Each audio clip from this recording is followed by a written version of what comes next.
ভাই বোন এরকম একটা সম্পর্ক চাইলেও কোনোভাবে শেষ হয় না। Please like and follow. Hello everyone, this is Fatema, welcome Fatema blogs. সকালবেলা উঠে দেখি সায়ান আর জায়ান দুইজনে এক ভাই আরেক ভাইয়ের কাঁধে রেখে মাথা রেখে কার্টুন দেখছে। তারপর কার্টুন টার্টুন দেখা শেষ। এখন তার কাজ হলো সব বালিশগুলো ফেলে দুষ্টামি করা। কোনোদিন আমার সুপার বালিশ ঠিক থাকে না। তারপর তারা বায়না ধরলো তিনজন বাহিরে যাবে, বাহিরে যেয়ে দোকান থেকে কিছু কিনে খাবে।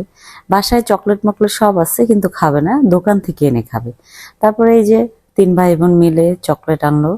তারপর সায়ান বসে বসে চকলেট খাচ্ছে, কিন্তু ও অনেক কমই খায় জায়ানের এটা। তারপরে যারা বসে বসে চকলেট খাচ্ছে। আমার আম্মা অনেক লক্ষ্মী, সে যখন জায়ানের সাথে সাথে খেয়ে ফেলে।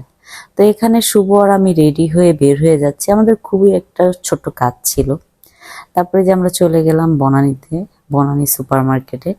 এখানে শুভর হেডফোন দরকার ছিল, প্লাস কিছু মোবাইলের কাভার দরকার ছিল, স্ট্যান্ড দরকার ছিল। তো ওগুলো সব কিছু দেখতেছে। আর এখানে ওর মোবাইলের স্ক্রিনের উপর কাভার লাগাচ্ছে। তারপর বাসায় চলে আসলাম আমরা। এসে এই যে দেখি দুপুরের লাঞ্চ রেডি, আমি রেডি করে গিয়েছিলাম। এসে এই যে খাবার দিলাম টেবিলে।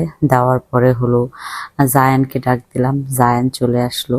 তো জায়ান বেসিক্যালি মাছ খুবই কম খায়, কিন্তু খায় খায় না যে তা না।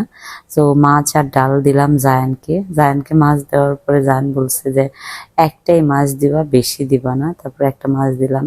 শুভকে খাবার বেড়ে দিচ্ছি আমি। সো আমার হাজবেন্ডকে আমার খাবার বেড়ে দিতে খুবই ভালো লাগে। আমার এটা কেন জানি মনের মধ্যে একটা স্বস্তি আসে।